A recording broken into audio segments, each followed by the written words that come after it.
Continuación a la primera parte de la sesión de clase introductoria y nos encontramos pues con la esencia o la naturaleza de la obra de arte.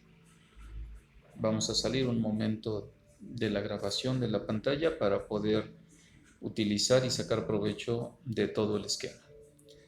¿Cuál es entonces, muchachos, la esencia o la naturaleza de la obra de arte? Aristóteles está pensando perfectamente que la naturaleza en sí misma es bella y entonces entraríamos en un dilema a la hora de pensar que una obra de arte, por más perfecta y por más sublime que sea, pueda imitar en manera alguna la belleza natural, valga la redundancia, de la naturaleza. Y entonces, para poder resolver este dilema, Aristóteles indaga que el arte de la creación artística o de la poiesis es precisamente tal porque el artista es capaz de reproducir por medio de la obra de arte los mismos efectos de belleza que produce la cosa en su estado natural, digámoslo así en estos términos. Entonces, si el artista con su oficio, con su práctica poética, es capaz de reproducir por medio de su ejercicio tal belleza, entonces a eso le podemos llamar, y por eso se llama precisamente obra de arte. Luego entonces nos preguntamos qué relación existe entre el artista y la obra de arte. En principio, el artista es dueño de ella, pero conforme pasa el proceso de la producción o de la poiesis, esa obra va adquiriendo su propia identidad. De alguna manera, la obra de arte refleja lo que es el artista, sus virtudes, sus pasiones, sus gustos, su perfección. Por eso, en este aspecto, la obra de arte no solo es capaz de copiar o reproducir las virtudes del artista, sino que de alguna manera la obra de arte adquiere su propia naturaleza, pero esta naturaleza está permeada completamente de las virtudes del artista, es decir, hay una cierta mímesis. Este concepto implica toda una tesis doctoral para poder explicarse, ya que el proceso de mimetización se refiere al proceso de imitación a ejemplo de, es decir, la obra de arte no solo es imitación en el modo más sublime, de la forma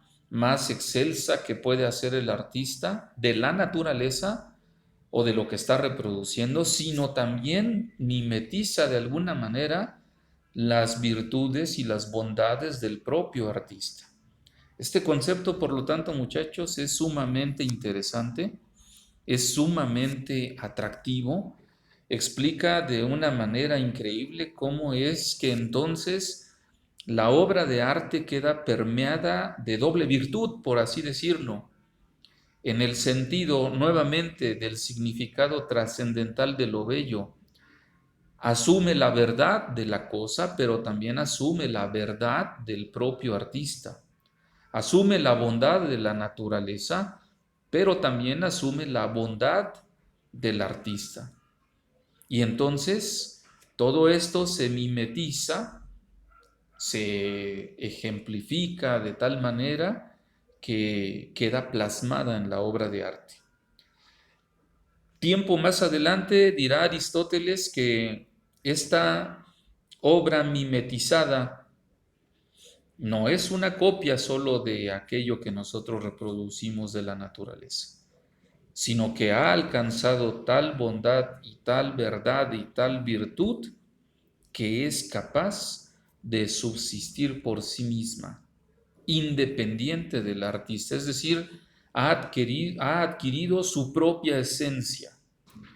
Esta esencia la hace ser de tal modo diferente a su creador que llega el punto en el que se desprende de él, adquiriendo su propio ser, su propia identidad, su propia unidad, de tal modo que ella en sí misma es capaz de trascender.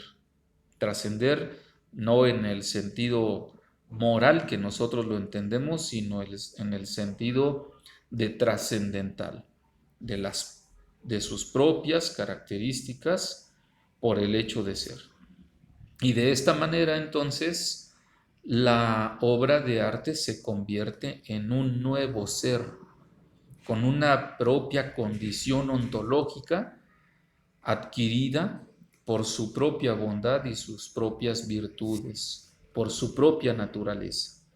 Es esta la riqueza precisamente de la poética de Aristóteles, que nos hace comprender el peso específico de la esencia de la obra de arte y la relación que guarda con el artista o con su creador. Y ahora pasaremos a explicar esta tercer parte que se refiere a la relación que ahora existe entre aquel que contempla la obra de arte y la obra de arte en sí misma. Y para esto Aristóteles emplea uno de los conceptos más famosos, más importantes que tiene en su teoría estética, y esta es la catarsis. Para decirlo en palabras muy sencillas, la catarsis es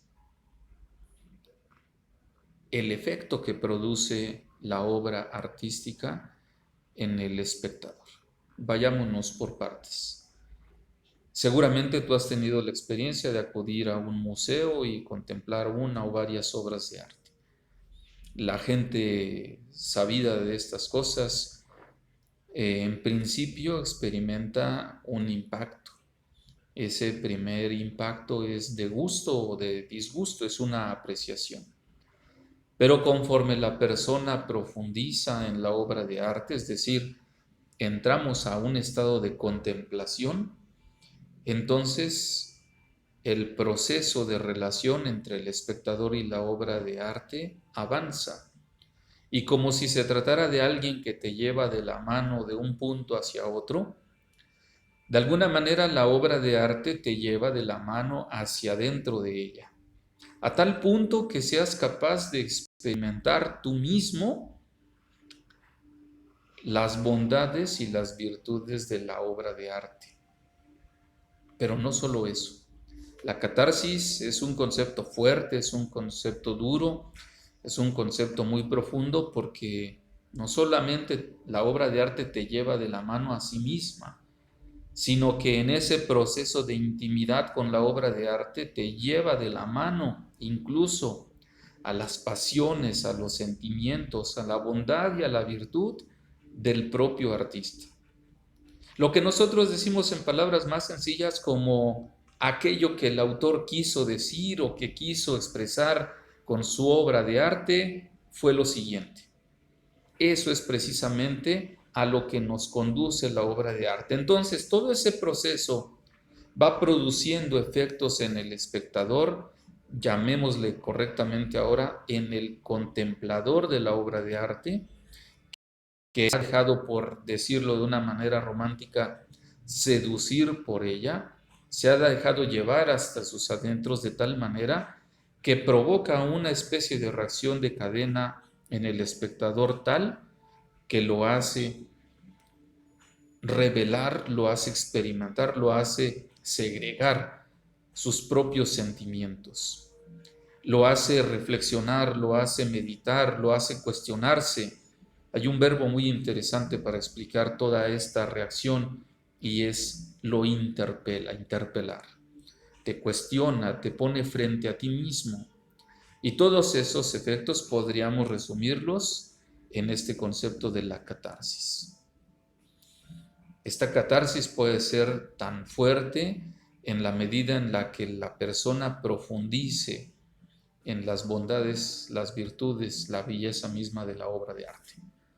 Pues bien, muchachos, esta explicación algo extensa para que podamos comprender entonces cuál es el sentido de la poética de Aristóteles, cómo es que hemos recuperado nosotros estos conceptos de la mímesis, de la catarsis, de la obra o de la esencia de obra de arte en sí misma para comprender y para poder valorar lo que podemos llamar verdaderamente artístico.